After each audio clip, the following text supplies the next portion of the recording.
Mundo de misterios.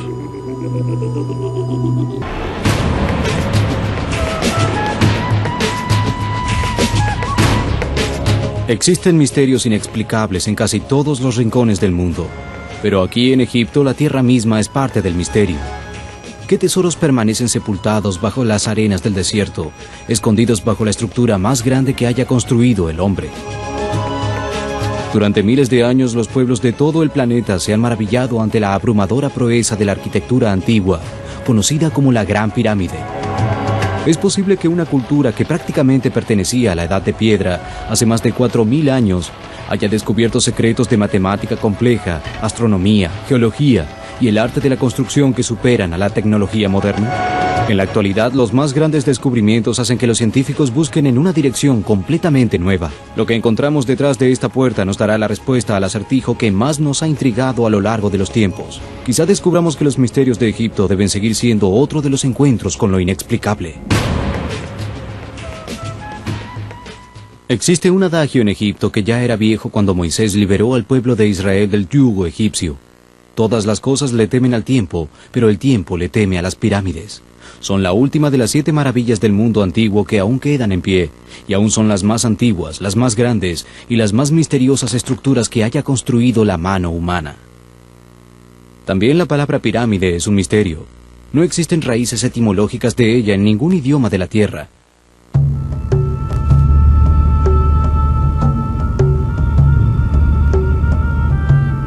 El único misterio sobre las pirámides es que las personas aún las consideren un misterio. Son tumbas construidas para los faraones egipcios. Cualesquiera sean los misterios que ellos hayan entrañado, la arqueología ya los ha resuelto. Ninguno de los conceptos tradicionales sobre las pirámides o sus constructores han sido demostrados. Hay 2 hechos y solo 2 que son incontrovertibles. Primero, no se ha encontrado el cadáver de rey alguno o alguna otra momia en la Gran Pirámide. Segundo, no se ha establecido prueba irrefutable alguna respecto de la fecha de su construcción. Todo lo demás respecto de esta maravilla sigue siendo un misterio para los pensadores tradicionales. Se trata de una polémica muy antigua. Incluso cuando Alejandro Magno contempló, asombrado, la Gran Pirámide, 2300 años atrás, sus generales ya debatían cómo se las habían construido. De todas formas, las pirámides son una realidad, y las realidades pueden medirse y cuantificarse.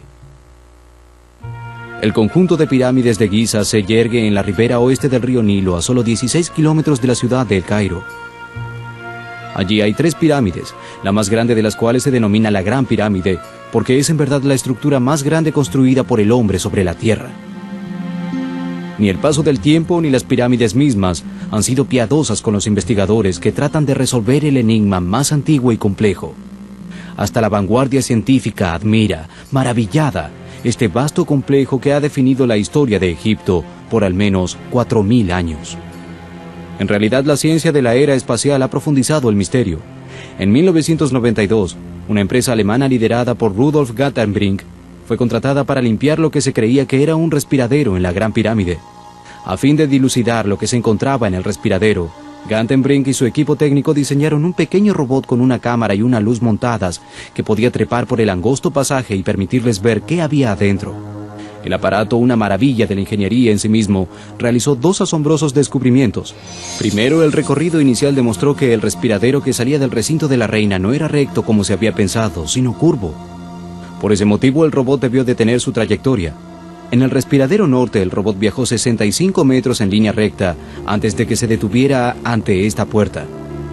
Provista de 2 aldabas de cobre, el único metal que se encontró en esta pirámide. Esta fue la segunda sorpresa del descubrimiento, que planteó la pregunta que aún está sin responder. Si en verdad esta es una puerta, ¿existe entonces otro recinto aún no descubierto en el corazón de la Gran Pirámide? ¿Qué hay allí si es que realmente hay algo? Quizá la pregunta más importante sea, ¿cómo llegaremos a ese recinto? No hay misterios detrás de la puerta secreta de la Gran Pirámide.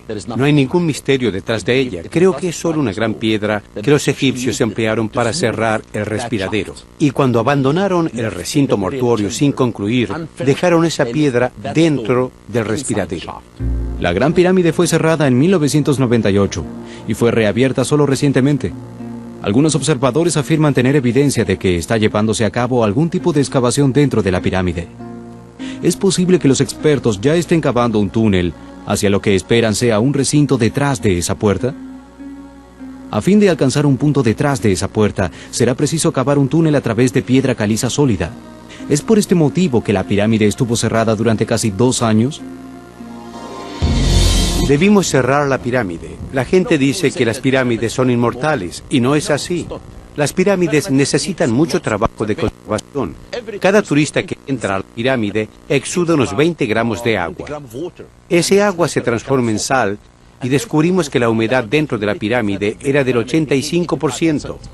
Lo que hicimos fue eliminar la sal del interior de la pirámide. También restauramos muchas grietas e instalamos un sistema de ventilación.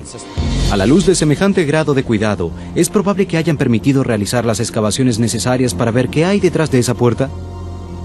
A pesar de todas las controversias, hay un punto en el cual todos los expertos concuerdan, que es física, matemática y científicamente imposible que la pirámide de Khufu haya sido construida. Sin embargo, allí está y tiene 42 pisos de alto y cubre la superficie de 10 estadios de fútbol. Es una masa semisólida de piedra caliza formada por aproximadamente 2.500.000 bloques de piedra, increíblemente ensamblados, cada uno de ellos de 2,5 a 10 toneladas. Es una cantidad suficiente para construir 35 edificios como el Empire State, y aún así sobraría piedra. Dado que se supone que las pirámides fueron construidas en la antigüedad, con muy poca disponibilidad de herramientas y medios tecnológicos, ¿no sería sencillo para los constructores actuales con su moderna tecnología hacer una segunda gran pirámide? Dudo que los antiguos egipcios hayan contado con conocimientos sobre la moderna geología. Sin la ciencia moderna es inconcebible que se haya construido una estructura de semejante porte y que no se desmoronara por falta de cimientos adecuados. Normalmente se desplomaría. En la construcción moderna, los ingenieros consideran que una tasa de 15 centímetros en 100 años es aceptable para edificios de oficinas. El Capitolio de los Estados Unidos se asentó 12 centímetros en los últimos 2 siglos. En 5.000 años, la Gran Pirámide, que pesa 6.000 millones de kilos, se ha asentado menos de 2 centímetros. Quien quiera que haya elegido el emplazamiento de la Gran Pirámide contaba con conocimientos de ubicación y preparación de lugares mucho más profundos que los de nuestros geólogos modernos. Pero la Gran Pirámide de Khufu y sus 2 pequeñas y majestuosas acompañantes son solo el remanente de la magnificencia que pudo contemplar Alejandro Magno a la luz del sol desde kilómetros de distancia. El brillo de las estructuras se debía a una cobertura total de piedra caliza muy pulida. Las 115.000 rocas que revisten las pirámides, cada una de ellas con un peso de hasta 10 toneladas, fueron quitadas en el siglo XIV para construir la ciudad del Cairo. Estas fueron fijadas con tolerancias de una 2000ava parte de una pulgada. La precisión es tanta que no puede introducirse una hoja de afeitar entre las juntas. Se trató de una precisión óptica milimétrica en una gran extensión. Pero ¿qué es lo que realmente vemos hoy en día? ¿No se trata solo de una gran pila de rocas? ¿Con cuánta precisión se construyó la Gran Pirámide?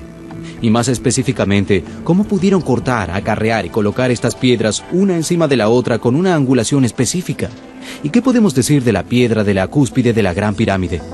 ¿Ha estado perdida por siglos? ¿Ha sido encontrada? Y estos son interrogantes que atañen solo al exterior. ¿Y cuál es el significado de las baldosas de granito rosado de 70 toneladas que de alguna forma fueron colocadas en el cielo raso del recinto del rey? ¿Cómo pudieron hacerlo? ¿Y por qué lo hicieron? Heródoto llegó a Egipto en el año 440 a.C.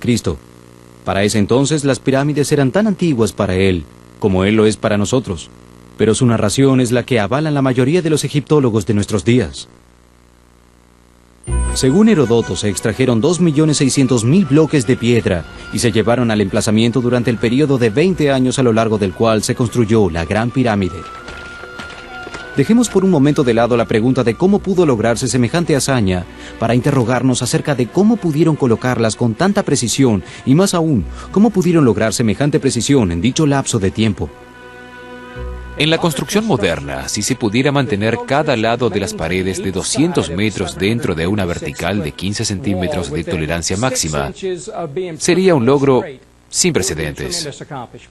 Pero la Gran Pirámide solo registra una desviación de unos 6 milímetros. Es una precisión imposible de igualar en la construcción de hoy en día. Es claro que no se trató solo de apilar rocas una encima de la otra, sino que esta construcción involucró concienzudos conocimientos arquitectónicos. Pero concentrémonos por un momento en la forma en que dichas piedras fueron acarreadas. Recordemos que estamos hablando de una cultura que, según sabemos, solo contaba con herramientas primitivas para trabajar. El gran historiador Herodoto visitó Giza en el siglo V a.C. Él escribió que los egipcios de esa época le comentaron que un equipo de 100.000 trabajadores, bajo un régimen de trabajo continuo, reemplazados cada 3 meses, trabajaron durante 20 años para construir la Gran Pirámide. Para construir la Gran Pirámide en 20 años, se necesitaría colocar cada una de esas enormes piedras cada 3 minutos durante las 24 horas. Ese ritmo requeriría una tecnología con la que hoy en día no contamos. Es difícil justificar el argumento de que las pirámides fueron construidas con piedra y herramientas de cobre. Este pueblo no conocía la rueda como medio de transporte, ni la polea, ni el equipamiento moderno de relevamiento, grúas o aparejos. Cientos de bloques que pesan hasta 30 toneladas están colocados en lo alto de la Gran Pirámide. Solo contaban con la palanca, el rodillo y el plano inclinado. Pero colocar las rocas en su lugar era solo uno de los problemas. Llevar los bloques al emplazamiento era también una tarea de proporciones. Los bloques se movían sobre enormes trineos o eran arrastrados a lo largo de grandes cantidades de troncos. Las rocas que llegaban desde canteras remotas eran transportadas en barcazas por el río y se las llevaba hasta el emplazamiento a través de un camino de 1,5 kilómetros de largo. Una vez en el emplazamiento, los bloques eran subidos a lo largo de un plano inclinado hasta colocarlas en su lugar. Era un proceso que requería mucha mano de obra y tal vez el esfuerzo de un puñado de idealistas que solo buscaban materializar un sueño. Esta opinión, con leves variantes, constituye el punto de vista aceptado en la actualidad por la mayoría de los egiptólogos. Un punto de vista claro que puede refutarse. Existe una creencia muy difundida, fomentada por Hollywood, de que se emplearon a cientos de miles de esclavos para construir las pirámides. Nada más equivocado. La cuarta dinastía no formaba ni una poderosa nación militarista ni era muy agresiva, pero aun si lo hubiera sido, no contaba con la cantidad suficiente de esclavos en un radio de 8.000 kilómetros para proveerse del personal necesario. Los académicos están divididos entre los que apoyan la teoría de los rodillos y quienes apoyan la idea de la rampa, como hechos reales cuando en verdad no existe evidencia sólida. La teoría de la rampa dice que se construyó una rampa de 1,5 kilómetros, cuya altura crecía conforme se erigía la pirámide. En realidad, se requeriría de más esfuerzo para construir la rampa que la pirámide misma. Además, habrían quedado 2.500 millones de kilos de escombros para deshacerse de ellos. ¿Y dónde están? ¿Alguien lo sabe?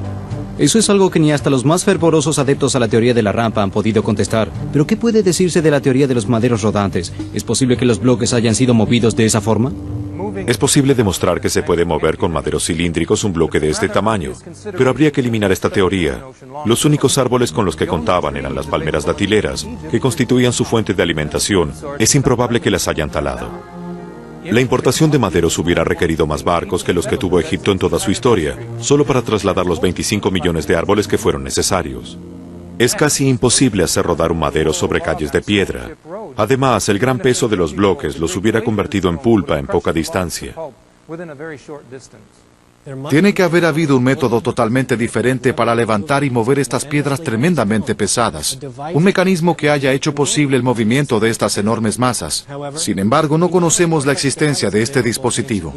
Astrónomos, matemáticos, arqueólogos, egiptólogos, antropólogos y casi todas las demás ramas de la ciencia combaten la idea de que una cultura que prácticamente vivía en la edad de piedra hubiera logrado tal proeza. Pero tal vez hayamos ido al lugar equivocado en busca de respuestas. Yo he descubierto el secreto de las pirámides. Supe cómo los egipcios y los antiguos constructores del Perú, de Yucatán y de Asia, solo con herramientas primitivas, elevaron y colocaron pesados bloques de roca. Estas palabras pertenecen a Edward Leeds Calnin, quien no es un mago ni alquimista de la antigüedad, sino un excéntrico letón que construyó por sí solo este asombroso complejo a solo unos kilómetros de Miami. Un refugiado letón que no pesa más de 45 kilos construyó todo este complejo de unas 5 hectáreas, incluida la muralla de 2,5 metros que lo rodea por completo, sin ninguna ayuda. El nombre de la persona que construyó este castillo es Edward Leeds Calnin. 1,50 metros de alto, 45 kilos de peso, educación primaria. Se trata de una obra asombrosa que aún hoy deja boquiabiertos a los ingenieros. Se la compara con las grandes pirámides de Egipto. Esta es la roca más grande que él movió. Pesa 30 toneladas y la puso en este lugar él solo. Su logro más asombroso es esta puerta de 9 toneladas. Se sentía ofendido si sus visitantes no podían moverla con un solo dedo. Todas las sillas que había construido se mecían a un tiempo. Cuando él vivió aquí solía hacer que se mecieran. Este robusto sillón pesa 2,5 toneladas y aún hoy en día se mece. Hay quienes consideran a este complejo como la 8ª maravilla del mundo. Trabajó en general por las noches durante 20 años. Es seguro que hay personas en el sur de Florida que sienten curiosidad por saber cómo se hizo e incluso lo bastante indiscreta como para espiar el desarrollo de toda su tarea. La revista Fate informó que varios adolescentes espiaron a Eddie Lidskalnin mientras levantaba un gran bloque de coral, como si hubiera estado levantando un globo de helio. Y otro vecino informó que lo vio colocar sus manos sobre el bloque y que luego lo levantó. Creo firmemente que cuando Ed Lidskalnin dijo que conocía los secretos de la construcción de las pirámides, decía la verdad. ¿Podría este caso explicar la razón por la cual enormes bloques de granito se encuentran aún en lo alto del recinto del rey y cómo llegaron allí? ¿O la manera en que se construyeron los respiraderos de la Gran Pirámide? El Dr. Joseph Davidovich y yo sostenemos que los bloques de la Gran Pirámide constituyen una forma superior de concreto. Esta es una muestra del pasaje ascendente de la Gran Pirámide. Varios estudios concuerdan en que se trata de roca fabricada por la mano humana. Rodillos, rampas, concreto prefabricado, ¿no podrían resolverse todos estos misterios con solo consultar los registros? La Gran Pirámide fue el emprendimiento más grande de toda la historia de la humanidad. Sin embargo, no existe ningún dibujo ni esquema, ningún objeto u hoja de diseño que nos hable sobre su construcción.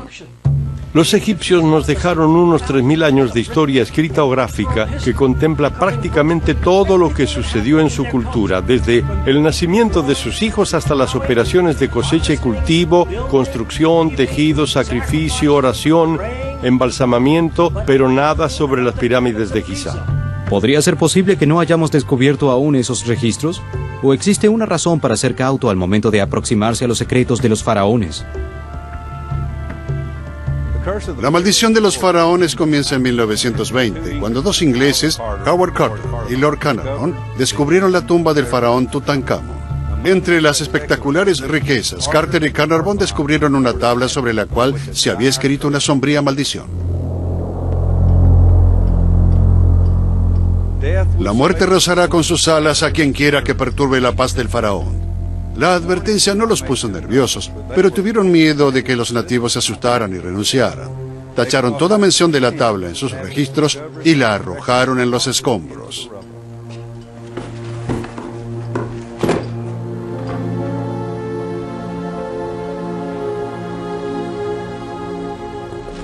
Carnarvon y Carter estaban a punto de descubrir la momia misma cuando Lord Carnarvon contrajo una enfermedad mortal.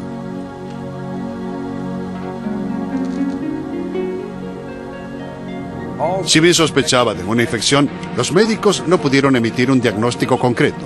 Falleció antes de que su hijo pudiera llegar a su lecho de muerte. Otra víctima fue el arquitecto estadounidense Arthur Macy, quien había sido la persona que derribó el último tramo de pared que bloqueaba la entrada a la tumba. Falleció en el mismo hotel, con los mismos síntomas que Carnarvon: fiebre y un coma repentino. La mañana siguiente a que Carter hubiera mostrado a su amigo George Gould la tumba, Gould se despertó con fiebre alta. Al atardecer había muerto. El radiólogo Archibald Douglas Reed fue el primero en cortar las vendas de la momia y aplicarle rayos X. Reed falleció a bordo del barco de vuelta a su Inglaterra natal. Todo este incidente pudo haber sido olvidado por siempre de no haber sido por unos 30 catedráticos y otras personas relacionadas con la excavación que murieron de manera fulminante y misteriosa. ¿Qué pudo haber causado estas muertes prematuras y coincidentes entre los invasores de la tumba sagrada del rey Tutankamón? ¿Pudieron haber sucedido por haber inhalado una antigua bacteria? El doctor Ezzedine Taha, un eminente médico y biólogo del Cairo, ofreció una conferencia de prensa en 1962. afirmó haber descubierto que un hongo microscópico de la antigüedad probablemente había sobrevivido en estado latente durante miles de años. Pero ahora, afirmó, los hongos pueden controlarse con los modernos antibióticos. Irónicamente, el Dr. Taha falleció durante el período en el cual efectuaba sus experimentos. Su coche se salió de control en una carretera desierta y aislada. La colisión, sin embargo, no fue la causa de la muerte. El informe de la autopsia reveló un colapso circulatorio como la causa de la muerte, la misma afección que ultimó a Carter, a Carnarvon y a los demás. Cualquiera haya sido la causa de las muertes, hay otro misterio de las pirámides que permanece aún sin explicación. ¿Qué otro misterio yace sepultado bajo las arenas de Egipto? ¿O tal vez encerrado en las rocas de la Gran Pirámide? ¿Se han producido nuevos descubrimientos sobre los cuales aún no hemos tenido noticias?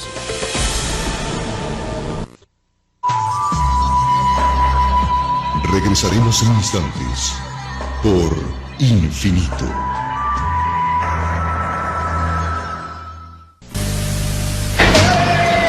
Regresaremos con más Infinito Insólito.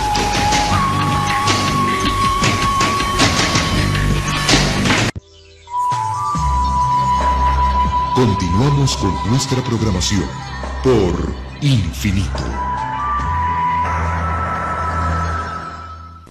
Y singulares misterios de Egipto se encuentra la práctica de la momificación. Recientes descubrimientos sugieren que este procedimiento tuvo lugar por cientos de años. El proceso era complejo y requería de cuidados de manos expertas y atención.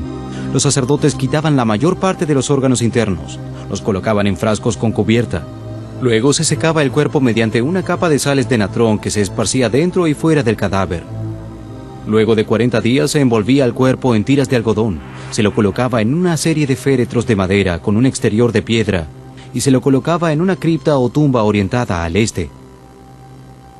Este es presumiblemente el proceso que debe haber tenido lugar en Khufu antes de que el cuerpo fuera encomendado al sarcófago del recinto del rey en la Gran Pirámide. Debemos aclarar que no se ha encontrado ningún cuerpo en ninguna de las pirámides de Giza, ni en ninguna otra pirámide egipcia. Además, no existe evidencia de que alguna parte de las pirámides haya constituido una tumba mortuoria de los faraones. Los constructores dejaron el nombre de Khufu en unas inscripciones realizadas en grandes bloques encima de la cámara mortuoria. Son inscripciones que nadie vio hasta 1837. Respecto de las inscripciones jeroglíficas, descubrí que esta es una falsificación realizada en mayo de 1837. Recibí una carta de un tal señor Allen de Pittsburgh que decía que su bisabuelo había sido testigo de que el señor Hill había ingresado con la pintura roja y un pincel para concretar la falsificación. Cuando el bisabuelo se quejó por el incidente, fue despedido de su empleo y echado de Giza.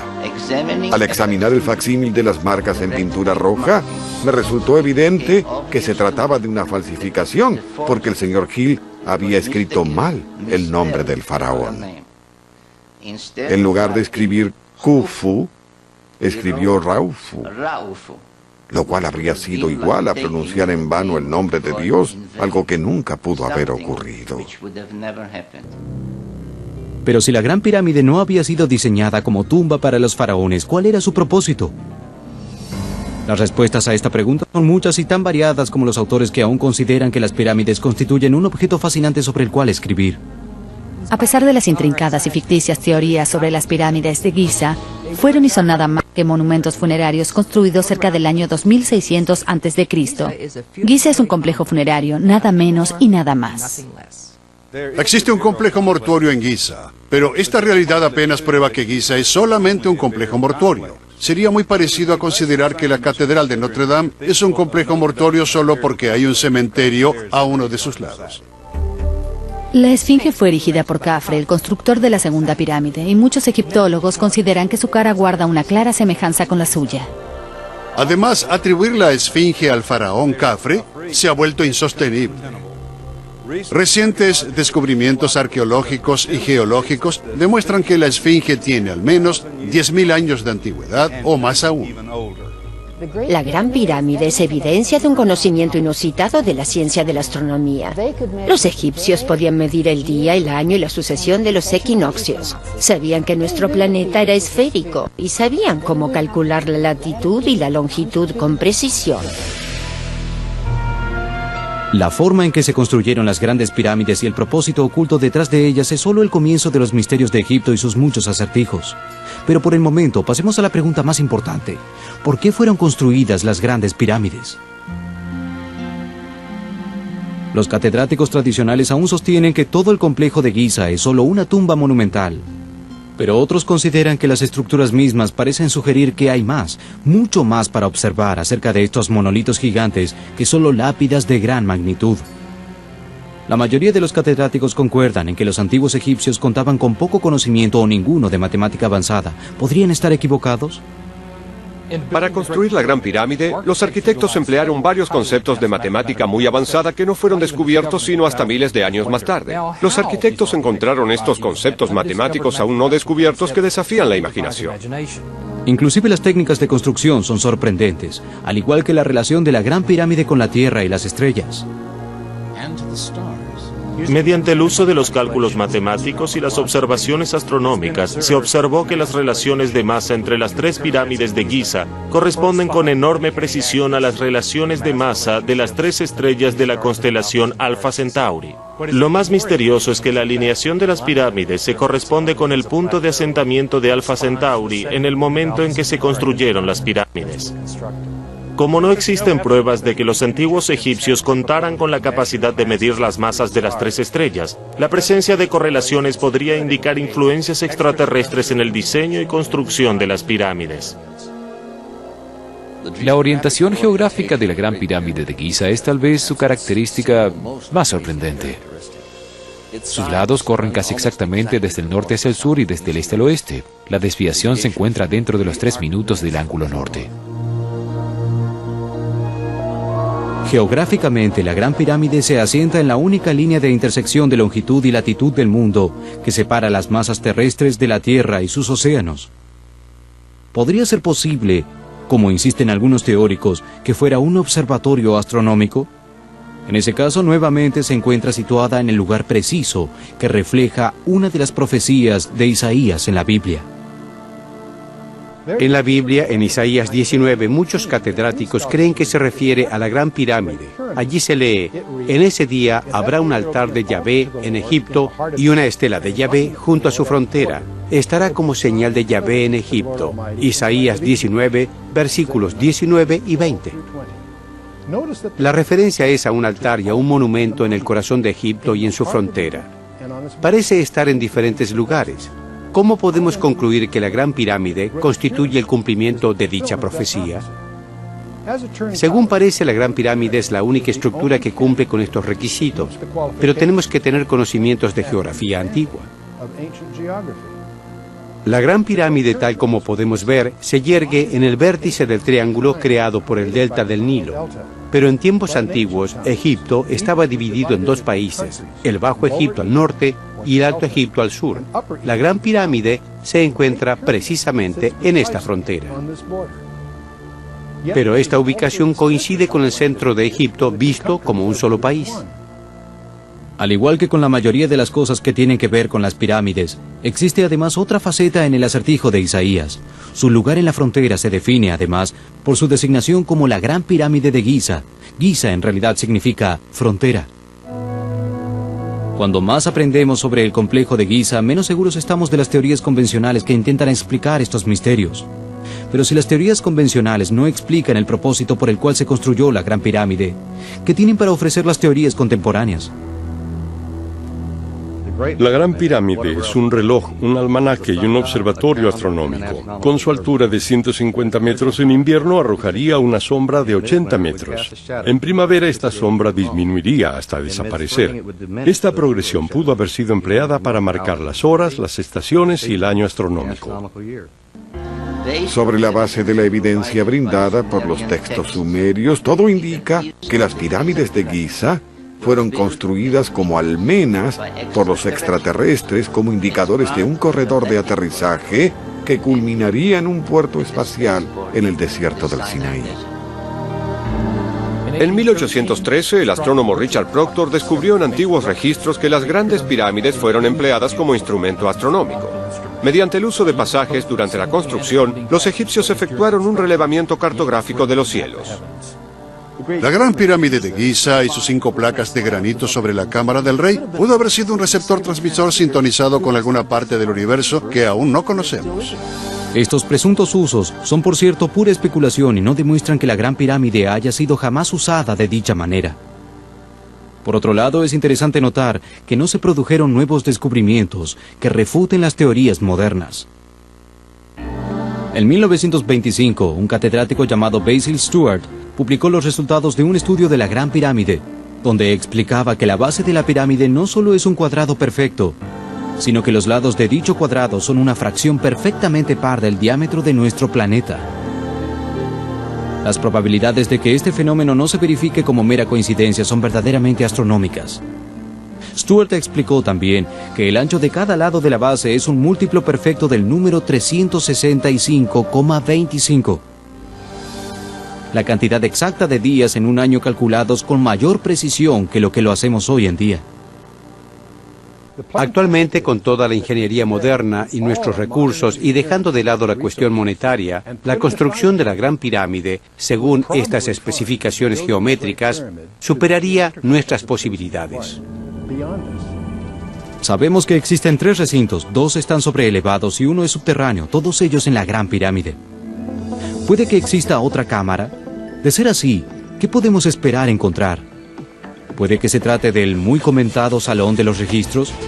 ¿El rollo de Khufu? ¿O podría ser, como algunos han sugerido, una demostración de la leyenda de la Atlántida? ¿O será solo otra habitación vacía? Fueron en realidad diseñadas y construidas por extraterrestres. Puede que resulte extraño, pero la idea está cobrando apoyo. Estos expertos consideran que es la única explicación para la sofisticada tecnología requerida para producir un monumento tan impresionante. Y si es lógico pensar que realmente existió una raza capaz de viajes interplanetarios, esta sería capaz de transportar y colocar estas piedras en el emplazamiento con precisión matemática. ¿Podría ser posible que la respuesta a la pregunta de quién construyó las pirámides se encuentre aquí en el planeta Marte? Richard Hoagland no descubrió la cara de Marte en un lugar llamado Sidonia en el planeta rojo, pero él fue la fuerza promotora que lideró un grupo de científicos, catedráticos internacionales y gobiernos mundiales hacia un activo interés en los monumentos de Marte. Un científico de la NASA, el Dr. Tobias Owen, descubrió los primeros monumentos de Marte en 1976, una cabeza gigante de 1,5 kilómetros de largo, de aspecto humano, que yacía en el desierto norte de Marte. En 1979, 2 analistas de imágenes de la NASA descubrieron que había 2 fotos de esa cara que habían sido tomadas con 2 diferentes ángulos de luz por la nave espacial Viking, además de una estructura piramidal gigantesca muy cerca de allí, conocida ahora como la pirámide D y M. La NASA desestimó estas conclusiones y las calificó de ilusión óptica. Luego de años de infructuoso debate, un miembro de nuestro equipo, el Dr. Mark Carlotto, decidió utilizar una técnica de modelado de avanzada y tridimensional que ahora indica con toda certeza que la cara pudo en verdad haber sido una escultura real, tridimensional y de aspecto humano sobre la superficie de Marte. Lo que abruma es la posibilidad de que en algunas de esas imágenes de Sidonia encontraremos pruebas concluyentes de una conexión entre los monumentos de Marte y los monumentos de la Tierra, representados por las pirámides de Giza. Si Hoagland y su grupo están en lo cierto, ¿podría ser posible que quien quiera que haya construido el complejo de Sidonia en Marte también haya construido el complejo de Giza en Egipto? Por supuesto, aún no sabemos por qué habrían hecho semejante cosa. Y dado que Marte parece muy lejano, ¿podría la respuesta estar aún dentro de la pirámide misma? Cerca de 3 años atrás, un amigo que fue parte clave de la expedición SCORE vino a verme con una historia asombrosa. Él dijo que estaba en medio de una filmación en otra parte de la plataforma, cuando el equipo de cámara fue llevado dentro de la pirámide y se le permitió subir por encima de la cámara del faraón, la primera cámara aliviadora llamada Cámara de Davidson. En uno de los rincones había un agujero que fue producido por Howard Weiss 150 años atrás. Al ingresar, doblaron hacia la derecha y encontraron un túnel que corría a lo largo de la pared de granito de la cámara Davidson. Este túnel sería el lugar perfecto para cavar otro túnel a 90 grados, que formaría una intersección de la puerta Gantenbrink. Había un cable eléctrico que subía desde la galería principal, que estaba tibio al tacto. Cuando subieron las escaleras en una de las cámaras, se encontraron por encima de la cámara Davidson y encontraron una gran cantidad de bolsas de arpillera que estaban llenas de piedra caliza recién extraída y que parecía provenir del túnel en el que se habían metido fuera de la cámara Davidson. Entonces, si uno quería, podía ir secretamente y cavar lo que estaba detrás de la puerta, quedar fuera de la vista de los turistas, los científicos, los ojos curiosos de la televisión y de todo el mundo. Es posible que alguien esté en realidad intentando perforar la roca sólida hasta un punto que se encuentre detrás de la puerta Gantenbrink sin que el resto del mundo lo sepa. La respuesta a esa pregunta no solo es muy polémica, sino que tiene repercusiones políticas también. Luego de obtener esta información de mi amigo en la expedición, traté de verificarla porque de eso se trata la ciencia. Otro amigo mío viajaba a Egipto y tenía muy buenos contactos, puesto que había vivido allí durante 25 años. Se introdujo en la Gran Pirámide y pudo tomar algunas muy buenas fotografías que mostraban varios meses después de las imágenes de la expedición que las bolsas de arpillera habían sido cambiadas de lugar. Había una bolsa muy grande en el escalón de la Gran Galería, bien arriba.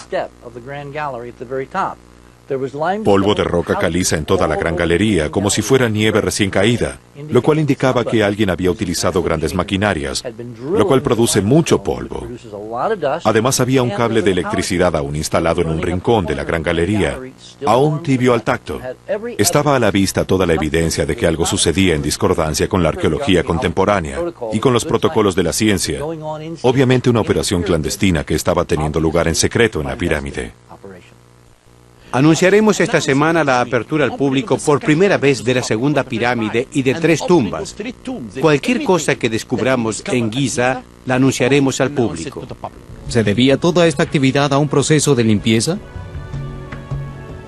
El tesoro arqueológico que representa el territorio de Egipto es asombroso. En realidad, asombroso puede ser una palabra muy modesta, pero deberemos contentarnos con ella porque no hay ninguna otra que le haga justicia a la sensación. Los expertos están maravillados con la extrema precisión del ensamble de las piedras en la Gran Pirámide y las dimensiones del proyecto, que abarca 6 hectáreas en su base y una altura de 135 metros. Puede verse una clara línea evolutiva en las pirámides del antiguo reino, que se vuelve más y más complicada. Y esta finaliza con la pirámide de Keops, que es la más complicada que conocemos. Tiene características singulares, es muy diferente de las demás, y una de esas características singulares son los respiraderos que investigamos. Los respiraderos se construyeron con enorme esfuerzo. No fueron perforados en la piedra, sino que se construyeron piedra por piedra con la construcción. Los respiraderos miden 20 por 20 centímetros y tienen 50 metros de largo, pero no tenemos idea de qué propósito tienen. En marzo de 1993, Gantenbrink demostró que al menos uno de los 2 respiraderos más bajos, el del sur, conduce hacia arriba y está bloqueado por una baldosa finamente trabajada en piedra caliza especial. Los respiraderos de Keops nos muestran un conjunto de contradicciones y acertijos, todos los cuales conducen a esa baldosa de funcionarios del gobierno que puede llegar a ser el último gran misterio de la pirámide de Khufu. Pero tal vez el robot podría descubrir si existe una cámara detrás de la puerta. Este es un modelo a escala de la baldosa de piedra. Entonces, si usamos el robot, podemos insertar 2 finos tubos capilares por debajo de la rendija de la baldosa. Entonces podemos hacer pasar un gas y medir la concentración.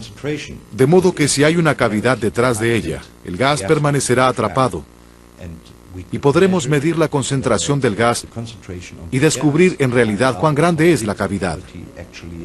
Al medir el volumen del gas, podría determinarse el volumen de la cavidad que se encuentra detrás de la baldosa. Se trata de unos pocos litros, lo suficientes para contener un rollo, o varios metros cúbicos, suficientes para contener una gran biblioteca. Esa posibilidad entusiasmó al Dr. Hawass en una entrevista que brindó en 1993. El descubrimiento de la habitación con las 2 aldabas de cobre, en mi opinión, es el descubrimiento del año 1993 en Egipto. El robot fue enviado y ahora encontró una puerta. La longitud de la puerta es como una caja de zapatos, unos 20 por 20 centímetros. Y además pueden ver estas 2 aldabas de cobre, lo cual significa que hay algo detrás de ella. Pero la pregunta era, ¿se trata de 2 aldabas o la parte visible de algún otro mecanismo? Aquí tenemos un modelo de la baldosa de piedra y tenemos el mismo tamaño, es decir, 20 por 20 centímetros. Lo que no sabemos exactamente es el ancho de la baldosa. Pero probablemente no es mucho más ancha, porque los antiguos egipcios perforaban 2 agujeros a través de la baldosa y luego insertaban una abrazadera de cobre del otro lado y torcían los extremos hacia abajo. Entonces tal vez estemos viendo la parte de atrás de la baldosa. Entonces, el lado principal debería ser este. Podemos darnos cuenta de esto con facilidad si aplicamos una corriente aquí y medimos si se sale del otro lado. Entonces, sabemos que el lado funcional de la baldosa se encuentra en el reverso. Si eso es verdad, ¿no le otorga eso mayor credibilidad a la idea de que existe algo del otro lado de la puerta? ¿Qué esconde en realidad la puerta? ¿Esconde tesoros de los tiempos de Keops? ¿O tal vez papiros que pueden decirnos mucho acerca de la significación religiosa de construir una pirámide o de la religión del antiguo Egipto? ¿Oculta información de alto nivel espiritual o conectada con las estrellas y la tierra? La respuesta la tendremos en breve, cuando veamos nuevamente lo que encuentra el robot. Lo que encontramos detrás de la puerta es un tesoro. Estoy seguro de eso. Habrá un tesoro de conocimientos y entendimiento. Y de eso se trata la ciencia. La verdadera pregunta que aún resta contestar entonces es si el gobierno egipcio permitirá que se haga el trabajo, o ya se han efectuado obras sin que nadie lo supiera. Por cierto, el Dr. Hawass tiene mucho menos entusiasmo hoy que lo que tenía hace 7 años. No hay nada detrás de ella. Creo que solo es una piedra que los egipcios empleaban para tapar ese respiradero. Y cuando abandonaron la cámara mortuoria sin terminar, dejaron la piedra dentro del respiradero. Si la pirámide fue diseñada o concebida como una cápsula del tiempo para proteger información importante, hasta que una civilización tecnológica fuera capaz de abrir esa puerta, entonces hay algo allí diseñado para decirnos la razón que justifica la existencia de la pirámide. Son varias las razones que evitan la apertura de la puerta, pero no son razones científicas. Creo que tal vez lo sabremos en la próxima generación. No veo que la situación vaya a cambiar tan rápidamente. Cualquiera sea la razón, la puerta con su tesoro escondido de conocimientos aún se encuentra cerrada para nosotros. Alejandro Magno las contempló asombrado mientras los generales de su ejército debatían cómo se las habían construido. Marco Antonio y las legiones de Roma se sintieron empequeñecidos ante ellas. Napoleón trajo a un ejército de sabios y científicos para dilucidar el misterio. Y durante 200 años, los arqueólogos de todo el mundo han intentado develar los secretos de su construcción y el propósito de su existencia.